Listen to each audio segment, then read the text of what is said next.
Hi friends, welcome to Life Science Stories. ഞാൻ വിദ്യ. നമുക്കിവിടെ life സയൻസിൻ്റെ ബേസിക്സും കോൺസെപ്റ്റൊക്കെ ഈസി ആയിട്ട് മനസ്സിലാക്കാം. Let's make it simple. ഇന്ന് നമ്മൾ എക്സ്ട്രാ ക്രോമസോമൽ റിപ്ലിക്കോൺസിനെ പറ്റിയിട്ടാണ് സംസാരിക്കുന്നത്. അപ്പോൾ ഞാനിവിടെ കുറച്ച് ഇമേജസും ഡയഗ്രാംസും ഒക്കെ വെച്ചിട്ടാണ് എക്സ്പ്ലെയിൻ ചെയ്ത് പോകുന്നത്. ഫ്ലോ ചാർട്ടുകളൊക്കെ പ്രൊവൈഡ് ചെയ്യുന്നുണ്ട്. അതൊക്കെ കാണുമ്പോൾ നിങ്ങൾക്ക് കോൺസെപ്റ്റൊക്കെ ഏകദേശം മനസ്സിലാവും. അത് യൂസ് ചെയ്തുകൊണ്ട് നിങ്ങൾ റെഫർ ചെയ്യണം. ഇന്ത്യൻ ഓതേഴ്സിൻ്റെയും ഫോറിൻ ഓതേഴ്സിൻ്റെയും ബുക്സുകളൊക്കെ നിങ്ങൾ റെഫർ ചെയ്യണം. അപ്പോൾ നിങ്ങൾക്ക് കുറേ കൂടെ ഇമേജസ് കറക്റ്റായിട്ട് മനസ്സിലാവും. അതെല്ലാം കൂടെ വെച്ചിട്ട് നിങ്ങൾ സ്വന്തമായിട്ട് നിങ്ങളുടെ ലാംഗ്വേജിൽ നിങ്ങൾ തന്നെ നോട്ട്സ് പ്രിപ്പയർ ചെയ്യണം. അതിൽ ഇമേജസ് ഇൻക്ലൂഡ് ചെയ്യണം, ഫ്ലോ ചാർട്ട് ഇൻക്ലൂഡ് ചെയ്യണം. നിങ്ങൾക്ക് അറിയുന്ന കാര്യങ്ങൾ, നിങ്ങൾക്ക് മനസ്സിലായ കാര്യങ്ങളെല്ലാം കൂടെ കോർഡിനേറ്റ് ചെയ്തുകൊണ്ട് നിങ്ങളൊരു നോട്ട് പ്രിപ്പയർ ചെയ്യണം. അത് നിങ്ങൾക്ക് ഭയങ്കരമായിട്ട് യൂസ്ഫുൾ ആകും. അപ്പോൾ എന്നോടൊരു കുട്ടി പറഞ്ഞായിരുന്നു കുറച്ച് നോട്ട്സും കൂടെ പ്രൊവൈഡ് ചെയ്താൽ കുറച്ചും കൂടെ ഹെൽപ്ഫുൾ ആയിരിക്കും. അപ്പോൾ അത് ഒരുമാതിരി സ്പൂൺ ഫീഡ് പോലെ ആയി പോവില്ലേ? അപ്പോൾ നിങ്ങൾ സ്വന്തമായിട്ടൊരു എഫേർട്ട് ഇടണമല്ലോ, എന്നാലേ നിങ്ങൾക്കത് കറക്റ്റായിട്ട് മനസ്സിലാവത്തുള്ളൂ. അല്ലെങ്കിൽ കാണാപ്പാഠം പഠിച്ചിട്ട് എഴുതുന്ന പോലത്തെ ഒരു ഇതാവില്ലേ. നമുക്ക് ആപ്ലിക്കേഷൻ ലെവലാണല്ലോ ക്വസ്റ്റ്യൻസ് വരുന്നത്. അപ്പോൾ കാര്യങ്ങളൊക്കെ മനസ്സിലാക്കി വെക്കണമല്ലോ. നമുക്കത് കാണാതെ പഠിക്കുന്നതിലുപരി നമ്മളത് മനസ്സിലാക്കി വെക്കുമ്പോഴാണ് അതിൻ്റെ കൂടുതൽ എഫക്റ്റ് കിട്ടുക. അപ്പം നിങ്ങൾ സ്വന്തമായിട്ട് നിങ്ങളുടെ നോട്ട്സൊക്കെ പ്രിപ്പയർ ചെയ്യണം. നിങ്ങളുടെ അഭിപ്രായങ്ങളൊക്കെ നിങ്ങൾ എന്നെ അറിയിക്കണം, കമൻറ്റ് ചെയ്ത് അറിയിക്കണം.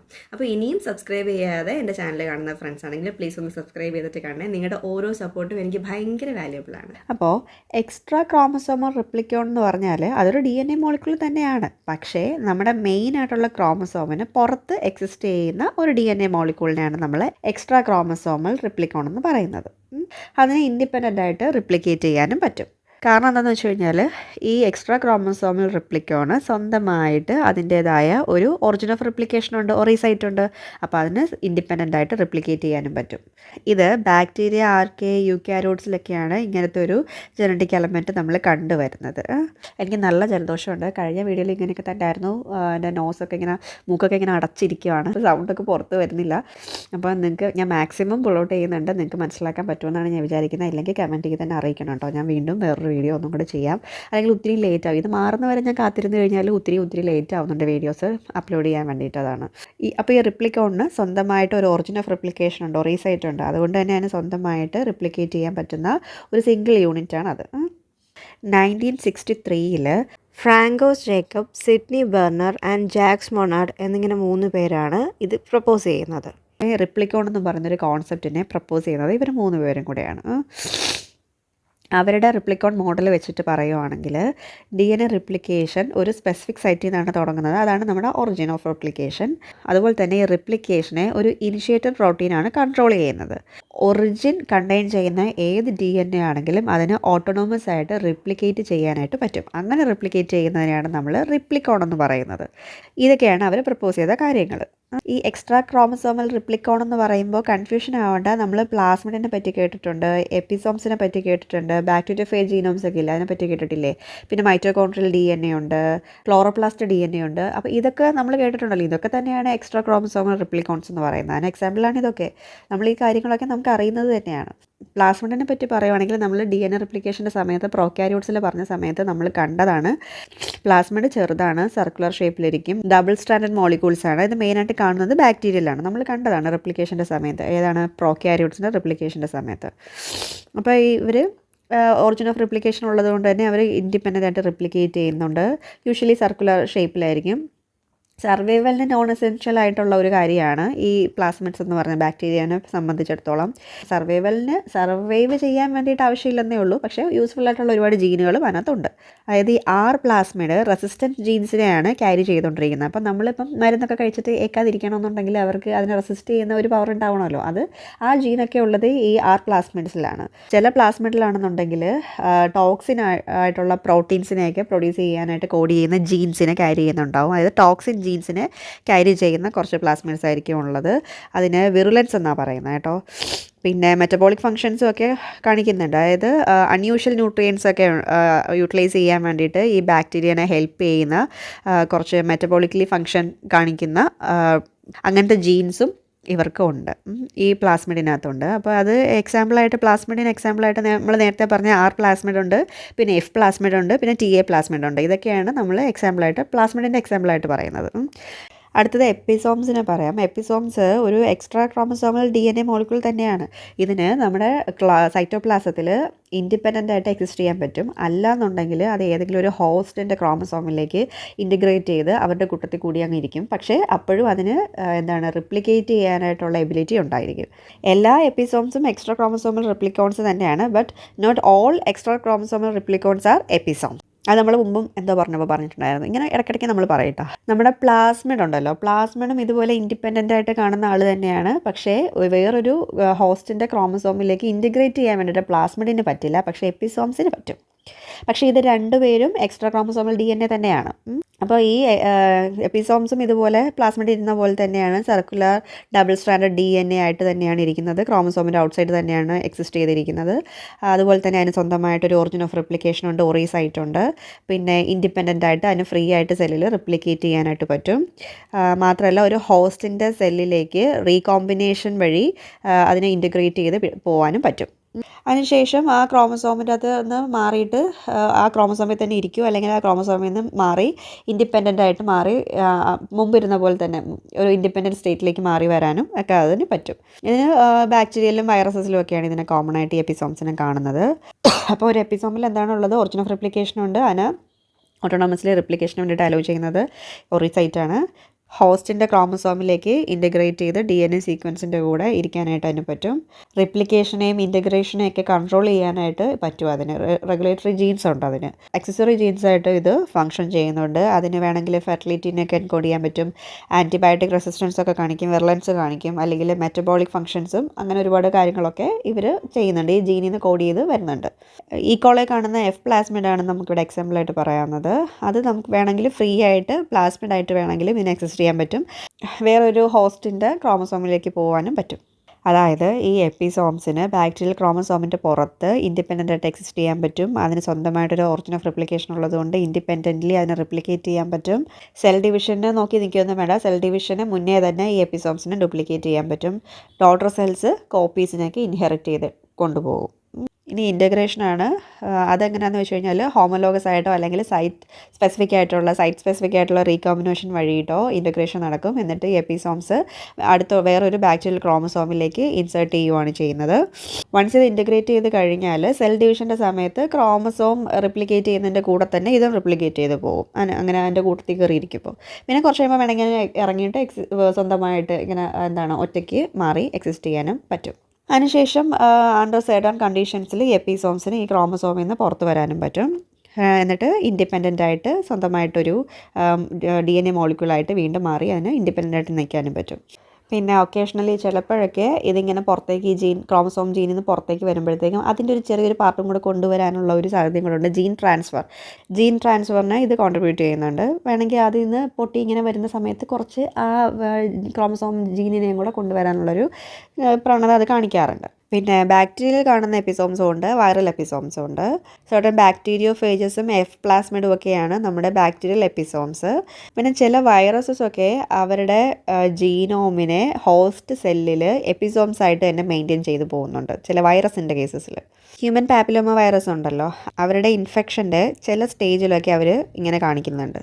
പിന്നെ F ഫാക്ടർ, F പ്ലാസ്മിഡ് എന്നൊക്കെ പറയുന്നതിൻ്റെ F എന്ന് പറഞ്ഞാൽ ഫെർട്ടിലിറ്റിയാണ് കേട്ടോ. അപ്പോൾ ഈ F പ്ലാസ്മിഡ് ആണ് നമുക്ക് നന്നായിട്ട് എല്ലാവർക്കും അറിയുന്ന ഒരു ബാക്ടീരിയൽ എപ്പിസോം എന്നാണ് ഞാൻ വിചാരിക്കുന്നത്. അതിനെപ്പറ്റി നമ്മൾ എവിടെയെങ്കിലും കേട്ടിട്ടെങ്കിലും ഉണ്ടാവും. അപ്പോൾ എന്താണെന്ന് വെച്ച് കഴിഞ്ഞാൽ അത് ഒരു സർക്കുലർ DNA മോളിക്യൂൾ തന്നെയാണ്, ഇതുപോലെ കോൺജുഗേഷൻ കണ്ടെയ്ൻ ചെയ്യുന്ന ജീൻസാണ്. പിന്നെ F ഫാക്ടറിന് പല സ്റ്റേറ്റ്സ് ഉണ്ട്. ആദ്യം നമുക്ക് F പ്ലസ് സെൽ എന്താണെന്ന് നോക്കാം. അതായത് ഫ്രീ ആയിട്ട് സൈറ്റോപ്ലാസത്തിൽ കാണുന്ന F പ്ലാസ്മിഡാണത്. പിന്നെ ഈ F പ്ലാസ്മിഡിനെ F മൈനസ് സെല്ലിലേക്ക് ട്രാൻസ്ഫർ ചെയ്യാനായിട്ടും പറ്റും. ഈ F മൈനസ് സെൽ എന്ന് വെച്ച് കഴിഞ്ഞാൽ അതിന് F പ്ലാസ്മിഡ് ഉണ്ടാവില്ല. F പ്ലാസ്മിഡ് ഇല്ലാത്തതാണ് F മൈനസ് സെല്ല്, അത് ഉള്ളതാണ് F പ്ലസ് സെല്ല്. അപ്പോൾ കോൺജുഗേഷൻ്റെ സമയത്ത് ഇത് കണക്ട് ചെയ്യുമ്പോഴത്തേക്കും ഈ F പ്ലാസ്മിഡ് ഇല്ലാത്ത മൈനസ് ആയിട്ടുള്ള സ്ഥലത്തേക്ക് വരാൻ പറ്റും, അങ്ങനെ റിസീവ് ചെയ്യാൻ പറ്റും. റിസീവ് ചെയ്തുകൊണ്ട് ഇതിന് F പ്ലസ് സെല്ലായിട്ട് മാറാനായിട്ട് പറ്റും. അപ്പം F പ്ലസ് സെല്ലും F മൈനസ് സെല്ലും ഉണ്ട്. F പ്ലാസ്മിഡ് ഉള്ളതും F പ്ലാസ്മിഡ് ഇല്ലാത്തതും. അപ്പോൾ ഉള്ളവൻ ഇല്ലാത്തവന് കൊടുക്കും. അപ്പോൾ F പ്ലസ് ആയിട്ടുള്ള സെല്ലുകളിൽ ഉള്ള F പ്ലാസ്മിഡ് F മൈനസ് സെല്ലിലേക്ക് കൊടുക്കും കോൺജുഗേഷൻ്റെ സമയത്ത്. അപ്പോൾ F മൈനസ് സെല്ല് അവർക്ക് F പ്ലാസ്മിഡ് കിട്ടുന്നതോടുകൂടി അവർ F പ്ലസ് സെല്ലായി മാറും.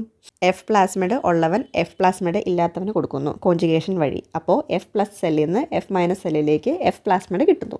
അപ്പോൾ F minus cell F plus സെല്ലാകുന്നു. ഓക്കെ, അങ്ങനെ ഈ F പ്ലാസ്മിഡ് ഒരു ബാക്ടീരിയൽ ക്രോമസോമിലേക്ക് ഇൻറ്റിഗ്രേറ്റ് ചെയ്യുന്ന സമയത്ത് അതിന് പറയുന്നതാണ് ഹൈ ഫ്രീക്വൻസി റീകോമ്പിനേഷൻ സെല്ലെന്ന്, അതായത് HFR സെൽ. അവരെന്താണെന്ന് വെച്ച് കഴിഞ്ഞാൽ ഇൻറ്റിഗ്രേറ്റഡ് ആയിരിക്കും. F ഫാക്ടർ ഈ ക്രോമസോമിൻ്റെ ഇടയ്ക്ക് തിരികെ കയറ്റി ഇൻറ്റിഗ്രേറ്റ് ചെയ്ത് കോൺജുഗേഷൻ്റെ സമയത്ത് ഈ ക്രോമസോമൽ ജീൻ അങ്ങനെ തന്നെ ട്രാൻസ്ഫർ ചെയ്യപ്പെടും.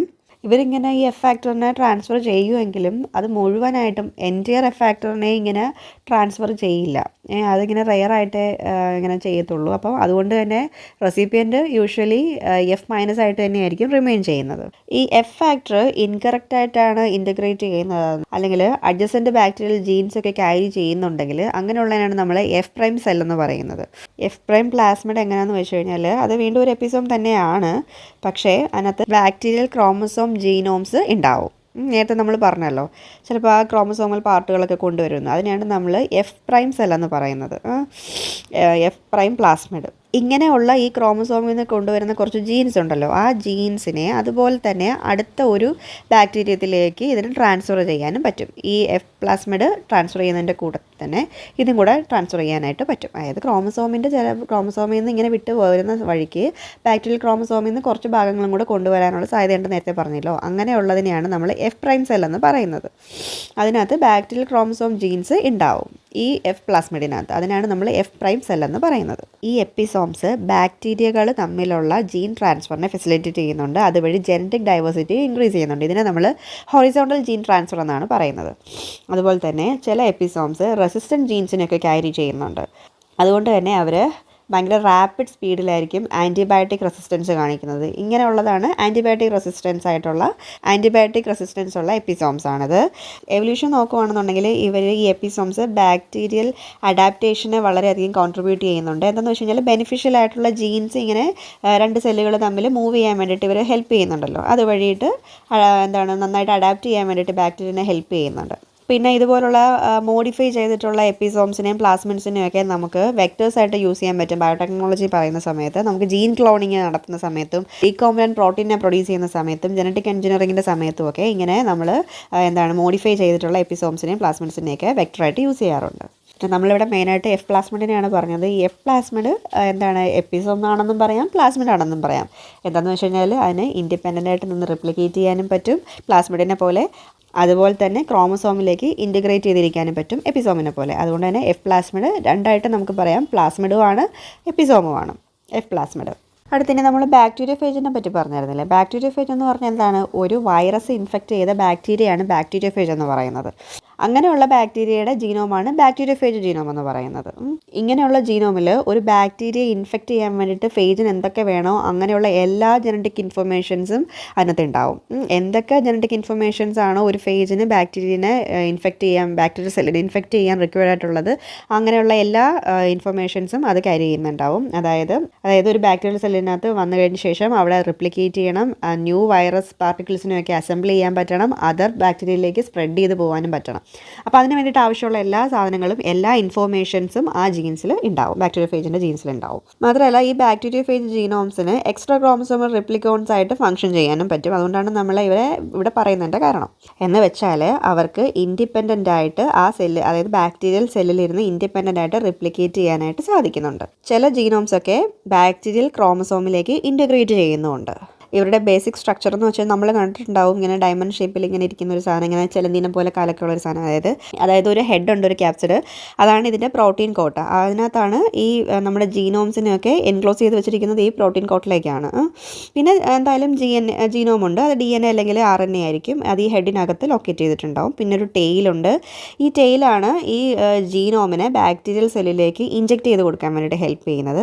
പിന്നെ ഇതിൻ്റെ ബേസ് പ്ലേറ്റ്സ് ഉണ്ട്, അതാണ് നമ്മുടെ ഈ ബാക്ടീരിയൽ ഫേജിനെ ഏതെങ്കിലും ഒരു സർഫസിലേക്ക് പോയിട്ട് ഇങ്ങനെ ആങ്കർ ചെയ്യാൻ വേണ്ടിയിട്ട് ഹെൽപ്പ് ചെയ്യുന്ന ചിലന്തിയുടെ കാല് പോലെ ഇരിക്കുന്ന സാധനം എന്ന് പറഞ്ഞാൽ അതുള്ളത്. പിന്നെ ടെയിൽ ഫൈബേഴ്സ് ഉണ്ട് കേട്ടോ. അവരാണ് സ്പെസിഫിക് ആയിട്ടുള്ള ബാക്ടീരിയൽ റിസപ്റ്റേഴ്സിനെ റെക്കഗ്നൈസ് ചെയ്ത് അറ്റാച്ച് ചെയ്യാൻ ഹെൽപ്പ് ചെയ്യുന്നത്, ഈ ടെയിൽ ഫൈബേഴ്സ്. ഈ ബാക്ടീരിയൽ ഫേജിൽ പല ടൈപ്പ് ഓഫ് ന്യൂക്ലിക് ആസിഡ്സ് ഉണ്ടാവും. അതായത് ഡബിൾ സ്റ്റാൻഡേർഡ് DNA ഉണ്ടാവും, അവരെ നമ്മൾ ലാംഡ ഫേജ് എന്ന് പറയും. സിംഗിൾ സ്റ്റാൻഡേർഡ് DNA ഉണ്ടാവും, അവർക്ക് എക്സാമ്പിളായിട്ട് നമുക്ക് M13 ബാക്ടീരിയ ഫേജിനെ പറയാം. പിന്നെ ഡബിൾ സ്റ്റാൻഡേർഡ് RNA ഉണ്ടാവും, അത് റെയർ ആണ്. പിന്നെ സിംഗിൾ സ്റ്റാൻഡേർഡ് RNA ഉണ്ട്, അത് MS2 ബാക്ടീരിയ ഫേജ് ആണ് എക്സാമ്പിളായിട്ട് പറയുന്നത്. മോസ്റ്റ് ഓഫ് ദ ബാക്ടീരിയ ഫേജസും എങ്ങനെയാണെന്ന് വെച്ച് കഴിഞ്ഞാൽ ഡബിൾ സ്റ്റാൻഡേർഡ് DNA ഉള്ള ജീനോംസ് ആയിരിക്കും അവർക്ക് ഉണ്ടാവുക. ടിപ്പിക്കലായിട്ടൊരു ബാക്ടീരിയൽ ഫേജ് ജീനോമിൽ എന്തൊക്കെയാണ് ഉള്ളതെന്ന് വെച്ച് കഴിഞ്ഞാൽ സ്ട്രക്ചറൽ പ്രോട്ടീൻസിനെ ഉണ്ടാക്കാനുള്ള കോഡ് ചെയ്യാനുള്ള ജീൻസ് ഉണ്ടാവും. പിന്നെ റിപ്ലിക്കേഷന് ആവശ്യമുള്ള പ്രോട്ടീൻസിന് കോഡ് ചെയ്യുന്ന ജീൻസ് ഉണ്ടാവും. പിന്നെ റെഗുലേറ്ററി പ്രോട്ടീൻസ് വേണം. പിന്നെ ലൈസിസ് പ്രോട്ടീൻസും വേണം. അതായത് സ്ട്രക്ചറൽ പ്രോട്ടീൻസ് എന്ന് പറയുമ്പോഴത്തേക്കും നേരത്തെ പറഞ്ഞ ഹെഡ് ഉണ്ടല്ലോ ക്യാപ്സിഡ്, അതിന് വേണ്ടിയിട്ടുള്ള പ്രോട്ടീൻസ് ഒക്കെ ഉണ്ടാക്കണം. പിന്നെ ടെയിൽ പ്രോട്ടീൻസ്, ടെയിൽ ഫൈബേഴ്സ്, പിന്നെ ബേസ് പ്ലേറ്റ് പ്രോട്ടീൻസ്, ഇവരൊക്കെയാണ് സ്ട്രക്ചറൽ പ്രോട്ടീൻസ് എന്ന് പറയുന്നത്. ഈ പ്രോട്ടീൻസ് എല്ലാം കൂടെയാണ് അതിൻ്റെ വൈറസ് പാർട്ടിക്കിൾസിനെ ഫോം ചെയ്യുന്നത്. റിപ്ലിക്കേഷൻ പ്രോട്ടീൻസ് എന്ന് പറയുമ്പോഴത്തേക്കും ചില ഫേജിലൊക്കെ DNA പോളിമറേസ് ഉണ്ടാവും, പിന്നെ ഹെലിക്കേസ് ഉണ്ടാവും, പ്രൈമേസ് ഉണ്ടാവും, DNA ലീഗേസ് ഉണ്ടാവും, ഇവരൊക്കെ വേണം. പിന്നെ റെഗുലേറ്ററി പ്രോട്ടീൻസ് എന്ന് പറയുമ്പോഴത്തേക്കും ജീൻ റെഗുലേഷന് വേണ്ടിയിട്ടുള്ള പ്രോട്ടീൻസ് ഉണ്ടാവണം. പിന്നെ റിപ്ലിക്കേഷൻ്റെ ടൈമിങ്ങിനെ ഒക്കെ റെഗുലേറ്റ് ചെയ്യാൻ വേണ്ടിയിട്ടുള്ള പ്രോട്ടീൻസ് ഉണ്ടാവണം. ജീൻ എക്സ്പ്രഷൻ നടത്താൻ വേണ്ടിയിട്ടുള്ള പ്രോട്ടീൻസ് ഉണ്ടാവണം, റെഗുലേറ്ററി പ്രോട്ടീൻസ്. ലിറ്റിക് ഫേസും ഉണ്ട്, ലൈസോജനിക് ഫേസും ഉണ്ട്. ഇതിൽ ഏത് സൈക്കിളാണ് വേണ്ടതെന്നുള്ള ഡിസിഷൻ എടുക്കാൻ വേണ്ടിയിട്ടുള്ള അങ്ങനത്തെ റെഗുലേറ്റ് ചെയ്യുന്ന പ്രോട്ടീൻസും ഉണ്ടാവണം. അതായത് ലൈസിസ് പ്രോട്ടീൻസ് എന്ന് വെച്ച് കഴിഞ്ഞാൽ ലൈസിയോസോമും ഹോളിനും ഒക്കെയാണ് ഞാൻ എക്സാമ്പിളായിട്ട് പറയുന്നത്. ഈ ലൈസിസ് പ്രോട്ടീൻസ് ആണ് ബാക്ടീരിയയുടെ സെൽ വോൾ പൊട്ടിച്ച് പുതിയ ഫേജസ് ഒക്കെ പുറത്തേക്ക് പോകാൻ വേണ്ടിയിട്ട് ഹെൽപ്പ് ചെയ്യുന്നത്. അല്ലെങ്കിൽ ഫേവറബിൾ ആയിട്ടുള്ള കണ്ടീഷൻ അല്ല എന്നുണ്ടെങ്കിൽ അതിനകത്ത് തന്നെ കുറേ നാൾ ഇങ്ങനെ ഇരിക്കാനും പറ്റും. ആ ഒരു ഡിസിഷൻ എടുക്കണമല്ലോ. ഈ ബാക്ടീരിയ ഫേജിൻ്റെ ലൈഫ് സൈക്കിൾ പറയുമ്പോൾ അത് കുറച്ചും കൂടെ മനസ്സിലാവും. ഞാൻ പറഞ്ഞുതരാം. എന്താണെന്ന് വെച്ച് കഴിഞ്ഞാൽ അതിന് 2 മേജർ ലൈഫ് സൈക്കിളാണ് ഈ ബാക്ടീരിയ ഫേജിന് ഉള്ളത്. അപ്പോൾ ആദ്യം നമ്മൾ ഈ പറഞ്ഞ ലിറ്റിക് സൈക്കിൾ നോക്കാം. അതെന്താണെന്ന് വെച്ച് കഴിഞ്ഞാൽ ഈ ബാക്ടീരിയ ഫേജ് ഇങ്ങനെ റാപ്പിഡായിട്ട് റിപ്ലിക്കേറ്റ് ചെയ്തിട്ട് ആ ബാക്ടീരിയൽ സെല്ലിനെ ഡിസ്ട്രോയ് ചെയ്ത് പുറത്തിറങ്ങുന്ന പരിപാടി. അതിനെ അങ്ങ് പൊട്ടിക്കും. അതായത് ഒരു സെല്ലിനകത്ത് കയറും, അവിടെ ചെന്ന് റിപ്ലിക്കേറ്റ് ചെയ്യും, ഈ ജീൻസൊക്കെ റിപ്ലിക്കേറ്റ് ചെയ്യും, വൈറസിൻ്റെ പാർട്ടിക്കിൾസ് ഒക്കെ ഉണ്ടാക്കും, പുതിയൊരു ഫേജ് ഉണ്ടാക്കും. എന്നിട്ട് ഈ സെല്ലിനെ അങ്ങ് പൊട്ടിച്ച് പുറത്തിറങ്ങും. കുറേ ബാക്ടീരിയ ഫേജ്, ഇപ്പോൾ കുറേ ഫേജുകളായിട്ട് ഇങ്ങനെ പുറത്തിങ്ങനെ ഇറങ്ങി വരും. ഈ ബാക്ടീരിയയുടെ സർഫസ് ഉള്ള ഒരു സ്പെസിഫിക് റിസപ്റ്ററിൽ വന്നിട്ടാണ് അറ്റാക്ക് ചെയ്യുന്നത്. എന്ത് വെച്ചിട്ടാണ്? അവരുടെ ടെയിൽ ഫൈബേഴ്സ് വെച്ചിട്ടാണ് വന്നിട്ട് അറ്റാച്ച് ചെയ്യുന്നത്. എന്നിട്ട് അവിടേക്ക് ടെയിൽ യൂസ് ചെയ്തിട്ട് അകത്തേക്ക് ഈ ഫേജിൻ്റെ ജീനോമിനെ ഇങ്ങനെ ഇഞ്ചെക്റ്റ് ചെയ്ത് കൊടുക്കും. ബാക്ടീരിയൽ സെല്ലിനകത്തേക്ക് ഈ ജീനോമിനെ ഇങ്ങനെ ഇഞ്ചെക്റ്റ് ചെയ്ത് കൊടുക്കും. എന്നിട്ട് അപ്പോൾ പുറത്തെന്താണ്? പ്രോട്ടീൻ കോട്ട് മാത്രമാണ് പുറത്ത് റിമെയിൻ ചെയ്യുന്നത്. അകത്ത് ബാക്ടീരിയൽ സെല്ലിൻ്റെ അകത്തേക്ക് ഈ ജീനോമെല്ലാം പോയി കഴിഞ്ഞു. എന്നിട്ട് ഈ ജീനോം ഈ ബാക്ടീരിയൽ സെല്ലിൻ്റെ അകത്തേക്ക് ചെന്നിട്ട് ഈ ഹോസ്റ്റിനകത്തേക്ക് ചെന്നിട്ട് അവിടെ ചെന്നിട്ട് റിപ്ലിക്കേറ്റ് ചെയ്യും. അതായത് മറ്റേ ഒട്ടകത്തിന് സ്ഥലം കൊടുക്കുന്ന കഥ പറഞ്ഞിട്ടില്ലേ, അതുപോലത്തെ ഒരു സംഭവമാണിത്.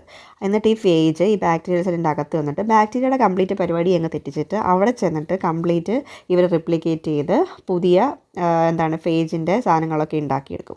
അവന് ആവശ്യമായിട്ടുള്ള സാധനങ്ങളൊക്കെ ഉണ്ടാക്കിയെടുക്കും. അതായത് പ്രോട്ടീൻ സിന്തസിസ്, അതായത് ക്യാപ്സിഡ് പ്രോട്ടീൻ ഉണ്ടാക്കണം, ടെയിൽ പ്രോട്ടീൻസിന് ഉണ്ടാക്കണം, ബാക്കി ആവശ്യമായിട്ടുള്ള എൻസൈമിനെയൊക്കെ ഉണ്ടാക്കിയിട്ട് അങ്ങനെ എന്ത് യൂസ് ചെയ്തിട്ടാണ്? ഈ ബാക്ടീരിയയുടെ മെഷീനറി ഒക്കെ യൂസ് ചെയ്തിട്ടാണ് ഈ സാധനങ്ങളൊക്കെ പ്രൊഡ്യൂസ് ചെയ്തെടുക്കുന്നത്. അവന് ആവശ്യമുള്ള സാധനങ്ങളൊക്കെ, ഫേജിന് ആവശ്യമുള്ള സാധനങ്ങളൊക്കെ ബാക്ടീരിയയുടെ അകത്ത് കയറിയിട്ട് ഉണ്ടാക്കി അങ്ങ് എടുക്കും. എന്നിട്ട് ഇതെല്ലാം കൂടെ അസംബ്ലി ചെയ്ത് പുതിയ ഫേജ് പാർട്ടിക്കിൾസൊക്കെ ഇപ്പോൾ ഉണ്ടാക്കിയെടുത്തില്ലേ, സിന്തസിസ് ചെയ്ത് പുതിയ കോമ്പണൻസ് ഒക്കെ ഇല്ലേ, അത് യൂസ് ചെയ്ത് സ്വന്തമായിട്ട് അസംബിൾ ചെയ്ത് കുറേ ഫേജസ് ആയിട്ട് ഈ ബാക്ടീരിയ സെല്ലിനകത്തങ്ങ് മാറും. എന്നിട്ട് ഇവൻ എന്ത് ചെയ്യുന്നത് വെച്ച് കഴിഞ്ഞാൽ ലൈസോസോമും ഹോൾ എന്ന് പറഞ്ഞിട്ട് നമ്മൾ നേരത്തെ പറഞ്ഞില്ലേ, ഇതിനെ യൂസ് ചെയ്തിട്ട് ഈ ലൈസോസോമിനെയും ഹോളിനെയും യൂസ് ചെയ്തിട്ട് ഈ ബാക്ടീരിയൻ്റെ സെൽ വാളിനെ പൊട്ടിക്കും. എന്നിട്ട് ന്യൂ ഫേജസ് ഒക്കെ റിലീസ് ചെയ്ത് പുറത്തേക്ക് വരും. അതാണ് ഒരു സൈക്കിൾ. രണ്ടാമത്തെ സൈക്കിൾ എന്ന് പറഞ്ഞാൽ ലൈസോജനിക് സൈക്കിളാണ് രണ്ടാമത്തെ സൈക്കിൾ. അതെന്താണെന്ന് വെച്ച് കഴിഞ്ഞാൽ നേരത്തെ പറഞ്ഞ പോലെ തന്നെ ഫേജ് വന്നിട്ട് ഇവിടെ അറ്റാച്ച് ചെയ്ത് ബാക്ടീരിയയിൽ അറ്റാച്ച് ചെയ്യും. എന്നിട്ട് DNA ഇങ്ങനെ ഇഞ്ചെക്റ്റ് ചെയ്ത് ബാക്ടീരിയയുടെ സെല്ലിനകത്തേക്ക് ജീനോം ഇഞ്ചെക്റ്റ് ചെയ്ത് കൊടുക്കും. പുറത്ത് ഇതിൻ്റെ കൂട് മാത്രമായിട്ട് പുറത്തേക്ക് മാറും. അതിനുശേഷം എന്താ ചെയ്യുമെന്ന് വെച്ച് കഴിഞ്ഞാൽ ലീനിയർ ആയിട്ടുള്ള ഫേജിൻ്റെ DNA സർക്കുലറായിട്ട് മാറും. എന്നിട്ട് ഈ ഫേജ് DNA ബാക്ടീരിയൽ ക്രോമസോമിലേക്ക് പോയിട്ട് ഇൻ്റഗ്രേറ്റ് ചെയ്യും. ഇങ്ങനെ ഇൻ്റഗ്രേറ്റ് ചെയ്തിരിക്കുന്ന ഈ ഫേജ് DNA ആണ് നമ്മൾ പ്രൊഫേജ് എന്ന് പറയുന്നത്. എന്നിട്ട് ഈ ബാക്ടീരിയ എപ്പോഴൊക്കെയാണോ ഡിവൈഡ് ചെയ്യുന്നത് ആ സമയത്ത് ഈ ബാക്ടീരിയൽ ക്രോമസോമിൻ്റെ കൂടെ ഈ ഫേജ് DNA കൂടെ റിപ്ലിക്കേറ്റ് ചെയ്യും. പാവം ബാക്ടീരിയ അവൻ അറിയുന്നുണ്ടോ ഇല്ലെന്നൊന്നും എനിക്കറിയത്തില്ല. പക്ഷേ അവൻ്റെ ക്രോമസോം റിപ്ലിക്കേറ്റ് ചെയ്യുന്നതിൻ്റെ കൂട്ടത്തിൽ ഈ ഫേജിൻ്റെ ക്രോമസോമും കൂടെ റിപ്ലിക്കേറ്റ് ചെയ്ത് പോവുകയാണ്.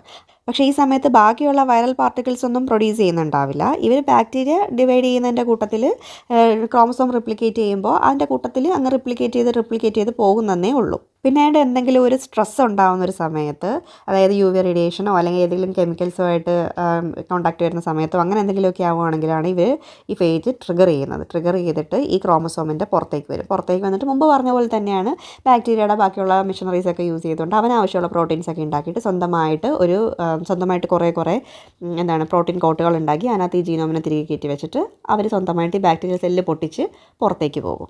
അത്രയേ ഉള്ളൂ. ഒന്ന്, ഇതാദ്യമേ കയറി റാപ്പിഡായിട്ട് ഡിവൈഡ് ചെയ്തിട്ട് സെല്ല് പൊട്ടിച്ച് ബാക്ടീരിയനെ കൊന്നിട്ട് പുറത്ത് വരും.